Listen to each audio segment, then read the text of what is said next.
Mi hija se avergonzó de mí toda la vida, pero la noche en que tocó mi puerta, con el maquillaje corrido, el cabello pegado a la cara por la lluvia y la voz rota de puro miedo, no venía a abrazarme, no venía a pedirme perdón, no venía a saber cómo estaba. Venía por dinero. Ma, necesito que me ayudes. Necesito 400,000 pesos antes de mañana en la tarde o lo pierdo todo. Todavía puedo verla parada en la entrada de mi casa esa noche. Eran casi las 11:30. Afuera llovía, con ese golpeteo espeso de las tormentas de junio, ese que hace vibrar las láminas del patio y deja el aire con olor a tierra mojada y a drenaje viejo. Yo estaba sentada junto a la mesa de la cocina, con mis lentes puestos en la punta de la nariz, remendando el delantal azul que uso para cocinar los guisos del día siguiente. Tenía la radio encendida bajito, una estación de boleros y una taza de té de canela ya fría a mi derecha. Cuando escuché los golpes en la puerta, pensé que era algún vecino. A esa hora, Daniela no aparecía nunca. Mi hija no venía a mi casa de noche. Mi hija casi no venía a mi casa de día. Pero ahí estaba, 70,000 pesos en crema facial, 15,000 en uñas, tacones que yo nunca habría podido usar ni aunque hubiera querido. Y debajo de todo eso, la misma niña a la que le limpié las rodillas raspadas cuando tenía 7 años y se cayó persiguiendo un globo en la plaza. Solo que esa niña me había mirado con amor. La mujer que tenía enfrente me miraba con urgencia, no con amor. ¿Me vas a dejar pasar o no?, me dijo, abrazándose a sí misma para cubrirse del frío. Yo me hice a un lado sin decir nada. Entró. Dejó caer la bolsa en una silla. Miró alrededor de mi cocina como quien entras a un lugar del pasado que creía superado. La pared amarilla despintada, la alacena de madera vieja, el mantel plástico con flores pequeñas, el olor a frijoles de la olla y a jabón Roma recién usado en el piso. Vi ese gesto en su cara, mínimo, casi imperceptible, pero yo conozco a mi hija mejor que nadie. Lo vi. Ese gesto de incomodidad, ese gesto de vergüenza que le conozco desde hace más de 20 años. Y en ese momento entendí algo. Daniela no había venido porque por fin me necesitaba a mí, había venido porque necesitaba lo que yo tenía. Se sentó sin que yo se lo pidiera. Se pasó las manos por la cara, intentando recomponerse. Las uñas largas, perfectas, color vino oscuro. Uñas de mujer que no ha tallado un baño ni exprimido un trapeador en su vida. Julián tuvo un problema, dijo. ¿No contesté? Bueno, varios problemas. Seguí callada. Hay un crédito. Puso mi firma también porque éramos socios en el papel. Yo no sabía cómo estaban las cosas de verdad. Y ahora, si no se cubre una parte mañana, nos van a embargar el departamento y puede hacerse un escándalo. Un escándalo. Eso fue lo primero que le preocupó. No perder la casa, no quedarse en la calle, no el miedo, no la traición de su marido, el escándalo. La miré fijo desde el otro lado de la mesa y tuve que hacer un esfuerzo enorme para no reírme de tristeza, porque así era mi hija. Durante años había preferido romperse por dentro antes que verse pequeña frente a la gente correcta. ¿Y por qué vienes conmigo?, le pregunté. Parpadeó. Porque no esperaba esa pregunta. Esperaba la reacción de las madres que todo lo perdonan sin siquiera ser miradas a la cara. Esperaba que yo corriera al cuarto, sacara mis ahorros, le tomara las manos y le dijera, claro que sí, mi amor, para eso estoy, pero yo ya no era esa mujer, porque eres mi mamá, respondió. Y fue ahí donde sentí el golpe, no cuando me pidió el dinero, no cuando pronunció la cantidad, no cuando mencionó el embargo, fue ahí, porque eres mi mamá. Como si esa frase pudiera borrar todo lo que vino antes, todas las veces que le avergoncé, todas las veces que fingió que yo era menos, todas las veces que me hizo sentir que mis manos olían demasiado a comida, a cloro, a calle, a trabajo, para acercarse a su mundo limpio.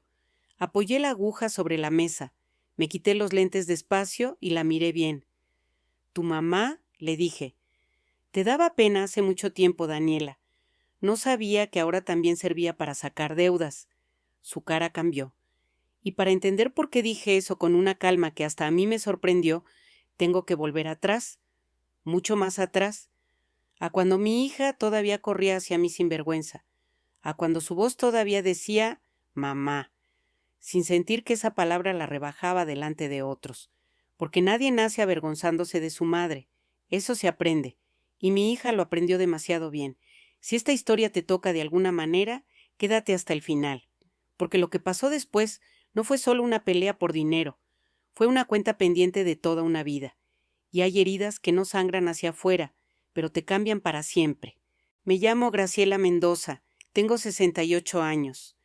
Mis manos están torcidas por la artritis y por los años de exprimir trapos, cargar ollas, pelar kilos de cebolla y amasar desde que todavía era de noche. Fui trabajadora doméstica casi 20 años. Después puse un pequeño negocio de comida corrida desde mi casa. Cociné para oficinas, para velorios, para bautizos, para gente que nunca aprendió mi nombre y me decía, señora, póngame otro guisado. Y con eso saqué adelante a una hija sola, sola de verdad. Su padre se fue cuando Daniela tenía 6 años y yo todavía era una mujer que creía que el amor, si una lo cuidaba mucho, se quedaba. Se llamaba Roberto. Tenía sonrisa fácil, promesas rápidas y una cobardía que solo descubrí cuando una mañana dejó de volver. No se murió, no tuvo un accidente, no desapareció en una tragedia. Se fue. Se fue con otra mujer, con otra vida, y me dejó una niña con uniformes por comprar, útiles escolares, fiebre de vez en cuando y preguntas que yo no sabía cómo contestar sin llenarla de rencor. Así que no le hablé mal de su padre, hablé poco, trabajé mucho. Por las mañanas limpiaba 2 casas en una colonia donde las mujeres de mi edad usaban perfume caro, incluso para desayunar. Barría terrazas más grandes que todo mi patio. Lavaba platos de familias que tiraban comida que a mí me habría alcanzado para 2 días. Por las tardes hacía comida en mi cocina y la vendía en recipientes de unicel a 3 oficinas cercanas. Por las noches, cuando Daniela dormía, planchaba uniformes ajenos o cosía botones por encargo. Dormía poco, me dolía todo. Pero mi hija comía, estudiaba y crecía, y durante muchos años fue suficiente. Daniela de niña era dulce, mucho, de esas niñas que te abrazan las piernas mientras cocinas y te dicen, yo de grande te voy a comprar una casa muy bonita. Me esperaba sentada en el escalón de la entrada con sus trencitas mal hechas, y aunque yo llegara oliendo a cloro o a cebolla, se me lanzaba encima como si yo fuera el mejor lugar del mundo. La primera vez que noté algo distinto tenía 11 años. Fue en un concurso de oratoria de su escuela. Yo había salido corriendo de una casa donde había ido a hacer limpieza profunda, porque la señora iban a recibir visitas. No me dio tiempo de cambiarme. Llevaba el pantalón negro, sencillo, que usaba para trabajar, y una blusa blanca que ya había perdido el blanco de tanto lavarla. Me amarré el cabello como pude, agarré el camión y llegué jadeando al auditorio, con las manos todavía resecas por el detergente. Daniela estaba parada al frente, en el escenario, con un listón azul en la cintura y una carpeta en las manos. Habló, precioso, sobre la independencia, me acuerdo, con voz firme, clarita, sin trabarse. Yo la miraba desde la última fila con el corazón hinchado de orgullo. Era mi hija, mi niña, la que yo estaba criando a pulso. Cuando terminó, ganó el primer lugar. Los padres se levantaron, aplaudieron, sacaron fotos.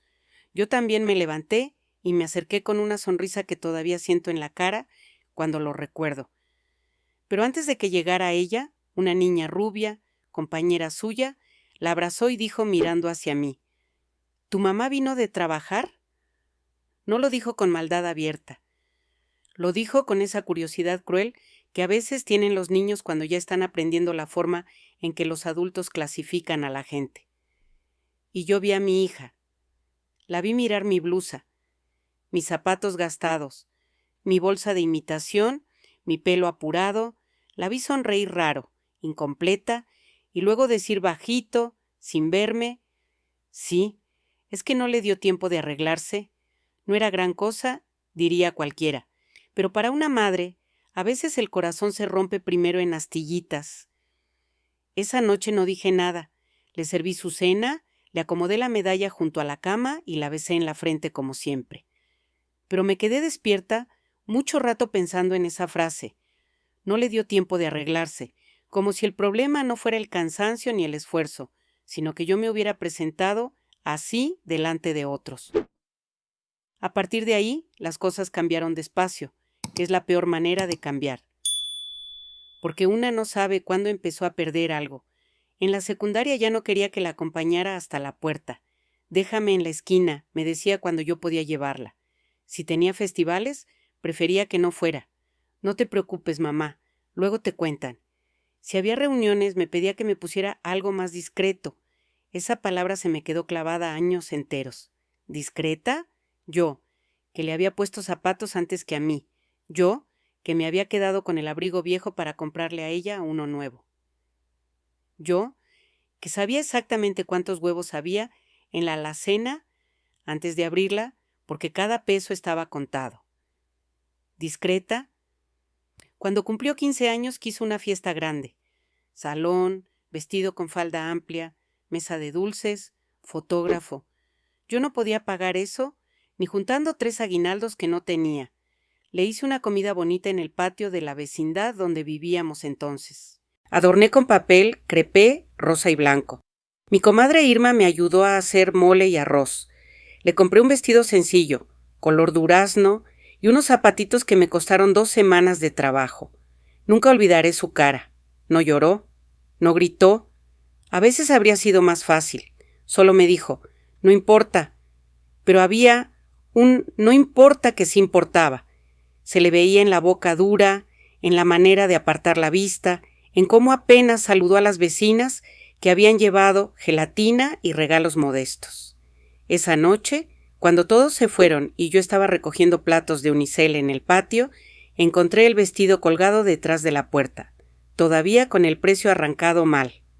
Y la oí por primera vez decirle a una amiga por teléfono algo que no se me olvidó nunca. Es que mi mamá no entiende cómo son las cosas. Eso era lo que más dolía, que yo sí entendía perfectamente cómo eran las cosas. Entendía que ella estaba viendo el mundo desde un lugar donde yo le estorbaba.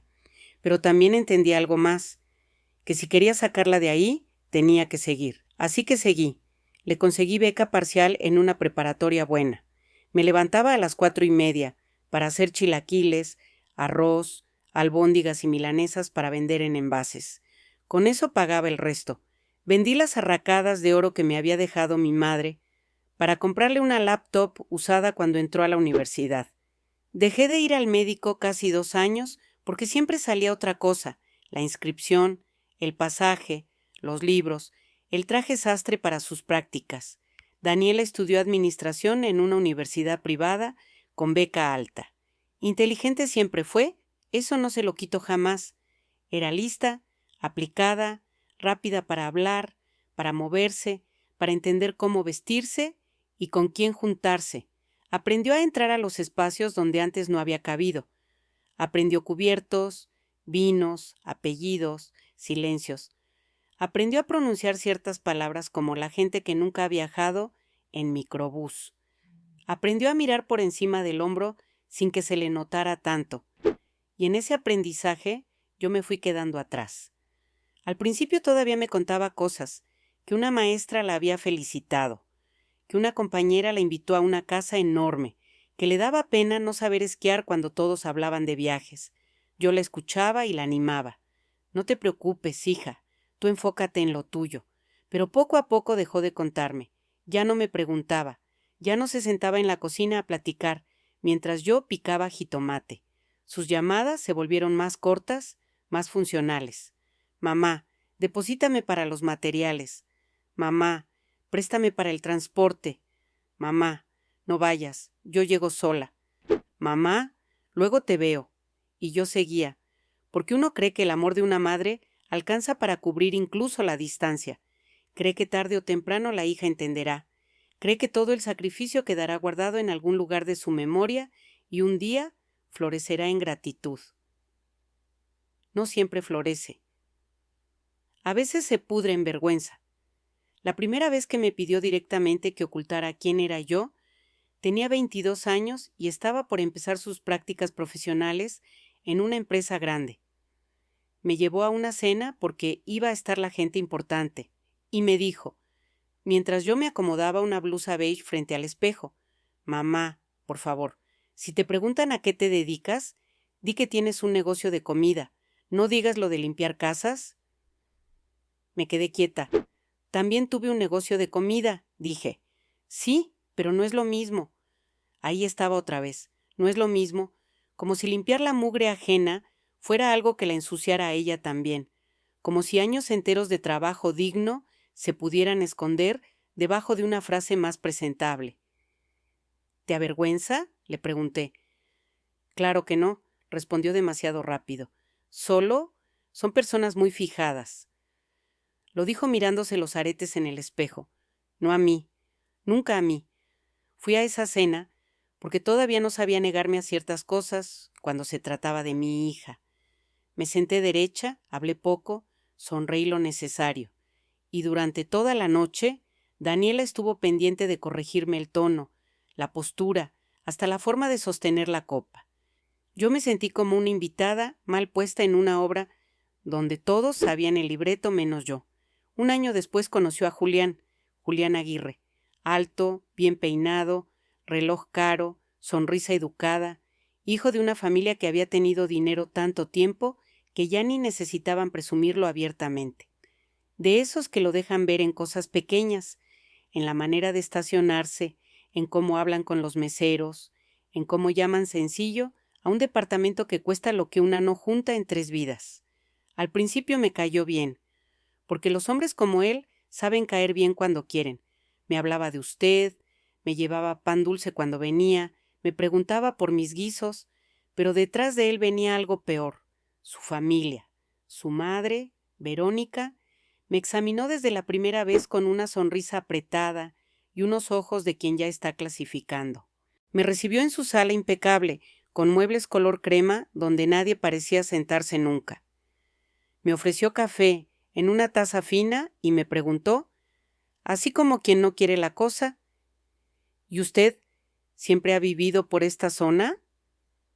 Yo sabía lo que significaba la pregunta, no era geografía, era rango, y Daniela, antes de que yo contestara, se adelantó. Mi mamá siempre ha sido súper luchona, nos sacó adelante con un pequeño negocio. Pequeño negocio. Toda una vida reducida a una frase pulida para que no manchara el mantel. Me quedé mirando a mi hija mientras hablaba por mí. Sonreía demasiado, movía las manos, quería encajar.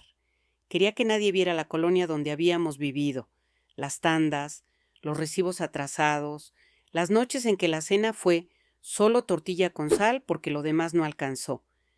Ese día entendí que Daniela no solo se avergonzaba de mí, estaba reescribiendo nuestra historia y me estaba borrando. Aún así, cuando me dijo que se iba a casar, la abracé. Porque ser madre también es eso, tragarse el dolor para no arruinarle la alegría a los hijos, aunque ellos ya te hayan arruinado muchas cosas por dentro. Quiso boda grande, hotel, flores blancas, música en vivo, vestido importado, fotos en un jardín de revista. Julián decía que su familia ayudaría, pero esperaban cierto nivel. Yo sabía leer entre líneas. Lo que querían decir era, no queremos que se note de dónde viene ella. Daniela vino un domingo a mi casa con una libreta llena de números y esa emoción nerviosa de las novias que todavía creen que el amor todo lo justifica. Nos falta para completar varias cosas, me dijo. Solo sería un apoyo, ma. Luego te lo repongo. Yo tenía ahorrados 230,000 pesos, toda mi vida doblada dentro de una cuenta de banco y de un sobre en la cómoda. Ahorros para mi vejez, para mis rodillas, para el día en que ya no pudiera cocinar de pie, para no depender de nadie. Saqué 150,000 y se los di. Para la boda de la hija que se avergonzaba de mí. Así de bruto es el amor de una madre a veces. La semana antes de la boda vino a probarse el vestido a mi cuarto. Yo la ayudé a subir el cierre. Estaba preciosa, eso no lo niego. blanca, delgada, radiante, perfumada, convertida en todo lo que había soñado ser desde que entendió que la pobreza se olía. Y entonces me dijo, mientras se acomodaba el velo frente al espejo: «Mamá, necesito pedirte algo y no te vayas a enojar. Yo ya sabía». «¿Qué cosa?» «En la boda, trata de no hablar mucho con la familia de Julián. Ya sabes cómo son. Y por favor no vayas a mencionar lo de las casas, ni chistes de cuando vendías comida en la calle. Quiero que todo salga bien». Sentí la mano helada sobre el cierre de su vestido. No lloré. Ya no. Solo le dije: «¿Y qué parte de mí sí puede ir a tu boda, Daniela?» Se quedó callada un segundo. Apenas uno. «Ma, no empieces. No empieces. Como si yo fuera el problema. Como si mi dolor tuviera mala educación por aparecer en el momento incorrecto». El día de la boda amaneció soleado. Yo me puse un vestido azul marino que mandé arreglar. Me peiné en el salón barato de la esquina. Me llevé unos aretes discretos y un sobre con 50,000 pesos más que todavía le quería regalar, por si empezaban su vida con algo de alivio. Llegué temprano, con los nervios de cualquier madre que va a ver casarse a su hija. Y desde el principio supe que algo estaba mal. Mi nombre no estaba en la mesa principal, ni cerca. Me sentaron al fondo del salón, junto a una columna enorme y a la puerta por donde entraban los meseros con las charolas. En mi mesa había 3 primos lejanos de Julián, una tía anciana que nadie atendía y el fotógrafo dejó de pasar por ahí después del segundo plato. Desde donde estaba yo veía la mesa principal de lado, como si la felicidad de mi hija fuera un espectáculo al que yo había llegado tarde. Aún así, me quedé, porque me repetía una y otra vez que ese día era de ella, que no importaba dónde me sentaran, que lo importante era verla feliz, que una madre no se fija en esas cosas. Mentira. Las madres sí se fijan, solo que nos enseñaron a callarlo. Lo peor vino después del brindis. Yo me había levantado al baño y venía de regreso cuando escuché voces detrás de una mampara de flores, cerca del pasillo que daba a los jardines. Reconocí la voz de Daniela enseguida. «Solo cuiden que mi mamá no se acerque demasiado a la mesa de la familia, ¿sí?» Se pone nerviosa y luego empieza a contar cosas de más. Otra voz, de una organizadora, respondió algo que no alcancé a oír. Y Daniela, riéndose bajito, soltó la frase que me partió en dos. «Es buena gente, pero ya sabes, me da pena cómo habla». No sentí el cuerpo durante unos segundos. Me apoyé en la pared porque el piso se me movió. Escuché la música a lo lejos, el tintinear de las copas, el murmullo del salón, y en medio de todo eso, la voz de mi hija reduciéndome a un estorbo elegante. Me da pena cómo habla. Yo, la mujer que le enseñó a hablar, la que le cantó cuando tuvo fiebre, la que la llevó en brazos al seguro cuando se ahogaba de tos, la que le leyó en voz alta aunque se estuviera quedando dormida del cansancio, la que hizo milagros con el lenguaje para que nunca sintiera el miedo de no tener. Me limpié la cara. Ni siquiera sé en qué momento había empezado a llorar. Regresé a mi mesa. Abrí el bolso, saqué el sobre con el dinero y lo volví a guardar. No se lo di. Esa fue la primera decisión verdaderamente mía que tomé en muchos años respecto a mi hija. No hice escándalo. No la enfrenté ahí. No porque no quisiera, sino porque entendí que humillarla delante de todos no me devolvería nada. Me fui antes del vals con la familia. Nadie me detuvo. Nadie me siguió. Mi hija no salió a buscarme. Llegué a mi casa, me quité los zapatos, me senté en la cama y puse las manos sobre mis rodillas. Afuera ladraban perros. Adentro solo se oía el refrigerador viejo haciendo su ruido de siempre. Y ahí, en el silencio de mi cuarto, entendí que yo había pasado la vida intentando que mi hija no sintiera vergüenza de sus orígenes, mientras ella pasaba la suya intentando que el mundo no supiera que yo era su origen. Después de la boda nos vimos poco, muy poco. Fotos perfectas en redes, viajes, brunches, decoraciones beige, frases sobre gratitud y familia. Todo limpio, todo lindo, Todo falso. A mí me llamaba cuando necesitaba algo concreto. Que cuidara a la niña cuando nació Sofía, que le mandara la receta del mole, que si podía prestarle un poco porque se había descuadrado un pago, que si guardaba unos documentos, nunca para sentarse a hablar, nunca para preguntarme si me dolían las manos, nunca para decirme, mamá, perdón por aquella vez, los años hicieron lo suyo, mi negocio creció un poco, ya no limpiaba casas, con el dinero que fui juntando y con uno que me dejó mi madre al venderse un terrenito que estaba intestato, adapté la cochera y puse una cocina más formal. Empecé a surtir comida a una notaría, luego a 2 consultorios, luego a una escuela. No me hice rica, pero por primera vez respiré sin contar cada moneda antes de dormir. Pagué deudas, arreglé el techo, abrí una cuenta de ahorros para emergencias y, sobre todo, dejé de correr detrás de Daniela. Si quería venir, bien. Si no, también. Hasta aquella noche de lluvia en que apareció pidiéndome 400,000 pesos. Volvamos ahí. Porque cuando terminó de decirme lo del crédito, Julián, el embargo y el escándalo, yo me levanté de mi silla, fui a la estufa y apagué el té que ni siquiera estaba calentándose. Necesitaba moverme para no temblar. Daniela me seguía con la mirada. «Te lo devolveré», dijo. «En serio, en unos meses. Solo necesito salir de esta». Me giré despacio. ¿Salir de qué exactamente? De esto, mamá, del problema. No, del problema no.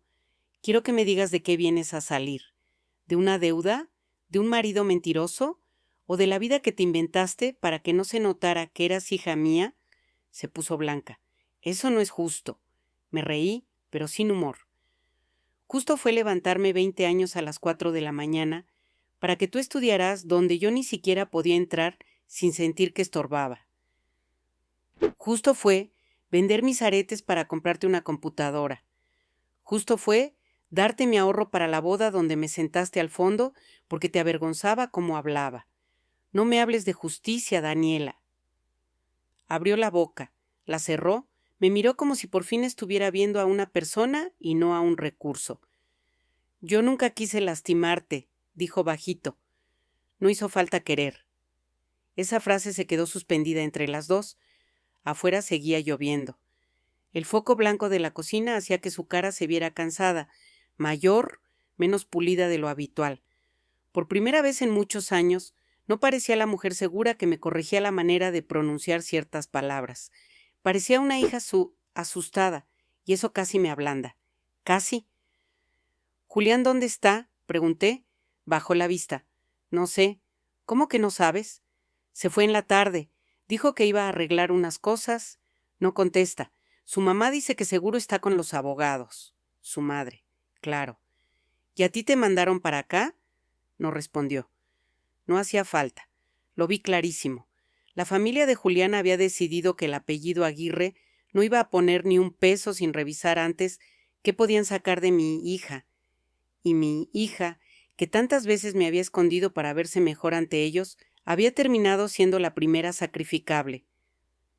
Me senté frente a ella. «No te voy a dar 400,000 pesos para tapar el hoyo que abrió tu marido». Le cambió la cara al instante, dura, herida, ofendida. «¿Entonces me vas a dejar sola?»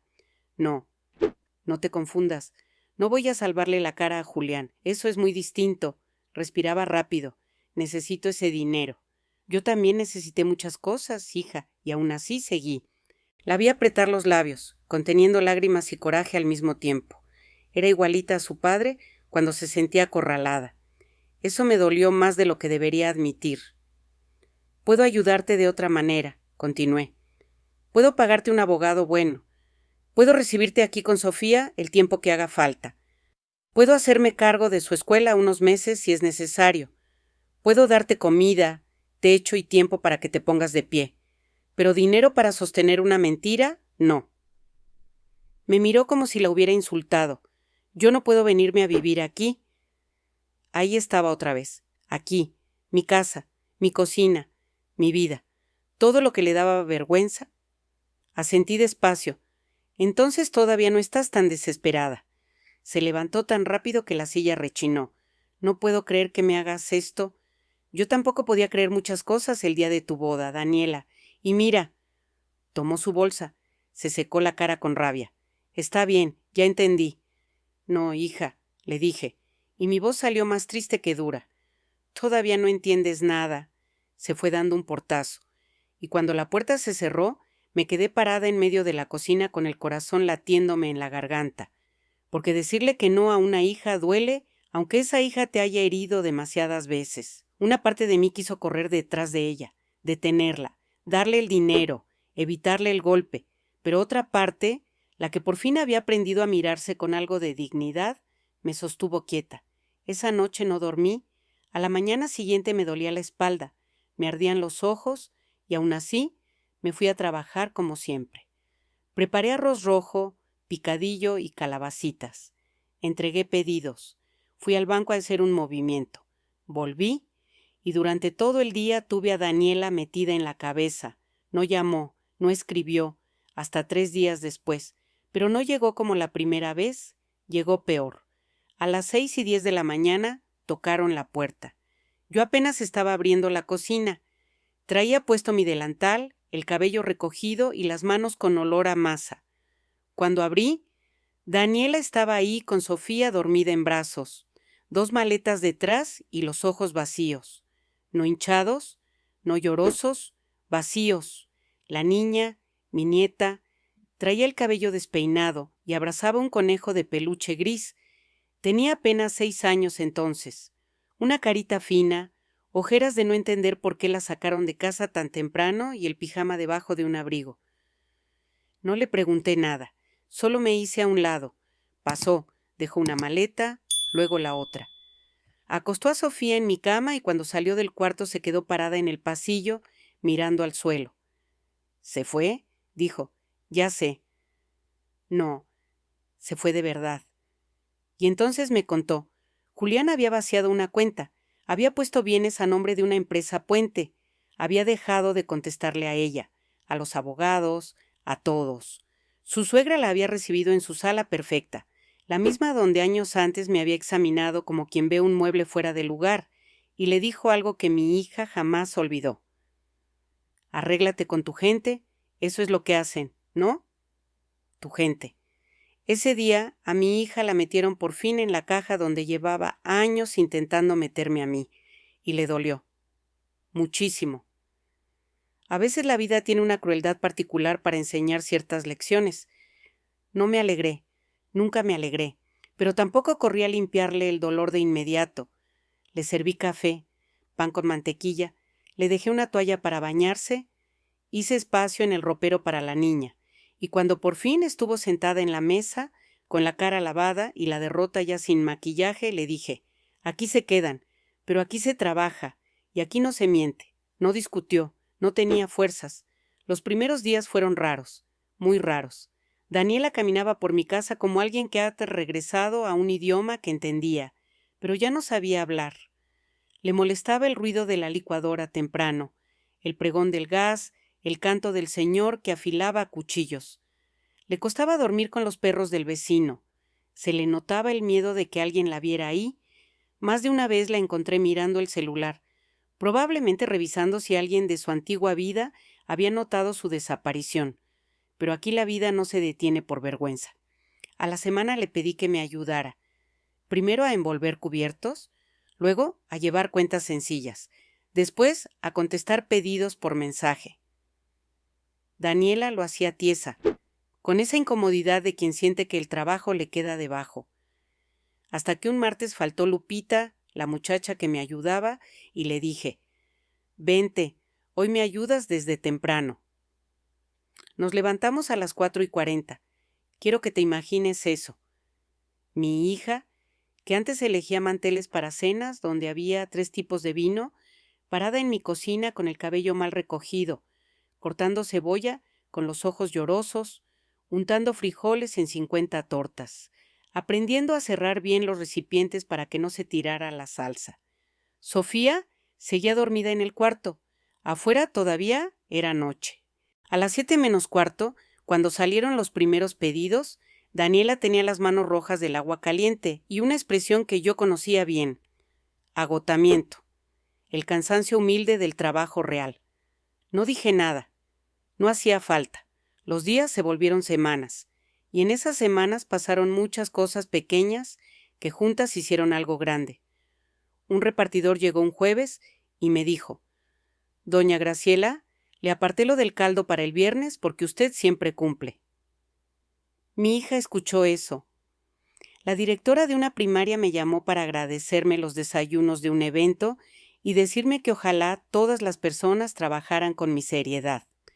Mi hija escuchó eso. En el banco, el ejecutivo me saludó por mi nombre y me comentó que el pagaré del local ya estaba prácticamente cubierto. Mi hija escuchó eso también. Poco a poco fue viendo algo que nunca quiso mirar, que yo no era una mujer pequeña, que mi mundo no era sucio ni menos digno, que aquí, en estas calles que tanto la avergonzaban, yo tenía nombre, respeto y una historia construida a pulso. Un sábado por la tarde la encontré en mi cuarto, sentada junto a la cómoda, con una libreta en la mano. Era una de mis libretas viejas de cuentas. Yo anoto todo, siempre lo he hecho. Fechas, gastos, encargos, pagos. Pero además, durante años anoté otra cosa. ¿Para qué era cada esfuerzo? La libreta que Daniela tenía abierta era de hacía 11 años. En una página decía: Colegiatura Daniela, febrero. En otra, Laptop Daniela, faltan 3 pagos. En otra, Vestido entrevista Dani. Y más adelante, con letra más apretada, Ahorro boda Daniela, no tocar. La vi acariciar la hoja con la yema de los dedos. No me oyó entrar, y luego la escuché llorar. No de manera escandalosa, no como en las películas. Lloraba agachada, con la espalda encorvada, como lloran los adultos cuando entienden demasiado tarde algo que siempre estuvo frente a ellos. Me apoyé en el marco de la puerta. Las guardé todas, le dije. Levantó la cara, roja, deshecha. ¿Por qué? Tú guardabas tus diplomas, yo guardaba cómo llegabas a ellos. Se tapó la boca con la mano. Yo no sabía... No quería saber. Esa fue la primera vez que no se defendió. Bajó la vista y asintió. A partir de ese día, cambió. No de golpe, pero cambió. Empezó a preguntarme cosas. ¿De verdad? ¿Cuánto tiempo trabajé en ciertas casas? Si me dolían las rodillas desde entonces o desde antes. ¿Cómo había pagado su titulación? ¿Cuándo dejé de comprarme ropa nueva para poder sostenerla? Un día encontró los recibos de una clínica privada donde yo me había puesto infiltraciones por el dolor en las manos y otro papel de la misma época, con el anticipo del salón de su boda. Fechas iguales. Elegí el salón, no las infiltraciones. Daniela se quedó mirando esos papeles muchísimo rato. Luego me dijo una frase que me dolió y me alivió al mismo tiempo. Yo te usé como si fueras infinita, mamá. Y yo por primera vez en años vi a mi hija con una claridad distinta.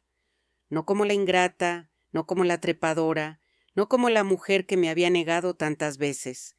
La vi también como una persona rota por el miedo a no volver a ser pobre. Una mujer que había confundido dignidad con estatus, que había creído que subir significaba esconder la escalera. Eso no le quitaba la culpa, pero la volvía humana. El divorcio con Julián fue su propio infierno. Le recomendé un abogado, no barato, pero bueno. Yo pagué los primeros honorarios, no como premio, como inversión para que mi hija, por fin, dejara de depender de hombres y apariencias. Julián resultó peor de lo que pensábamos. Había metido dinero donde no debía, usado su firma, sostenido otra relación paralela y, cuando todo explotó, intentó presentarla a ella como una esposa emocional, que no entendía de negocios. Esa parte casi me hizo reír. A mi hija, que había querido educarse tanto para que nadie la mirara por encima, la estaba borrando un hombre igual que ella me había borrado a mí. La vida tiene maneras extrañas de cerrar círculos. Pero esta vez Daniela no estaba sola, y eso cambió todo. Pasaron meses. Sofía se adaptó a mi casa mejor que su madre. Empezó a decir que le gustaba dormir conmigo cuando había tormenta. Me ayudaba a escoger frijoles. Me contaba cosas de la escuela mientras yo cocinaba. Y hubo una tarde, una sola, en que la escuché decirle a una compañerita del salón, sin vergüenza ninguna: mi abuela hace la mejor comida del mundo. Lloré en el baño después de oírla, porque a veces los niños vienen a sanar lo que los adultos echaron a perder. La reconciliación verdadera con Daniela no pasó en una gran escena, no fue una rodilla en el piso, ni una disculpa escrita, ni flores, ni dramatismo. Pasó un domingo cualquiera, mientras lavábamos recipientes después de un pedido grande. El agua estaba tibia, yo secaba, ella enjabonaba, y de pronto dijo: cuando me casé te escuché salir del salón. Me quedé quieta. Supe que te habías ido, pero no fui tras de ti. Tragué saliva, en voz alta, en público, sin bajar la cara. Caminé a su lado hasta la salida. Yo ya no necesitaba nada de esa gente, ni aprobación, ni disculpas, ni lugar en sus mesas. Mi lugar estaba aquí, en mi nombre, en mis manos. En la hija que tardó demasiado, sí, pero al final entendió. A veces la gente cree que las historias como esta terminan cuando el culpable cae. No siempre. A veces terminan cuando una deja de mendigar un lugar en la vida de quien no supo valorarla. A veces terminan cuando una decide que ya no se hará pequeña para que otro no se incomode. A veces terminan cuando el hijo vuelve y por fin ve a la madre entera. Yo no recuperé la juventud, ni los años, ni la boda, ni las noches llorando sola después de sentirme menos. Eso no vuelve. Pero recuperé algo que creía perdido, mi dignidad frente a mi hija. Y eso nadie me lo puede quitar. Hay una escena pequeña que guardo como un tesoro. Hace unos meses, en el festival del colegio, Sofía dibujó a su familia. Salía ella, su mamá y yo. Nada más. 3 mujeres tomadas de la mano frente a una casa amarilla con humo saliendo de la cocina. La maestra le preguntó por qué me había puesto tan grande a mí, y mi nieta respondió: porque mi abuela sostiene todo. Cuando Daniela me lo contó, lloró antes que yo. Tal vez eso era lo que necesitábamos las dos, no un gran discurso, no una fortuna, no un castigo perfecto, solo la verdad dicha sin vergüenza. Mi hija se avergonzó de mí toda la vida, hasta que la vida la dejó sin disfraz. Y cuando llegó a mi puerta, buscando dinero, encontró algo mejor y más difícil.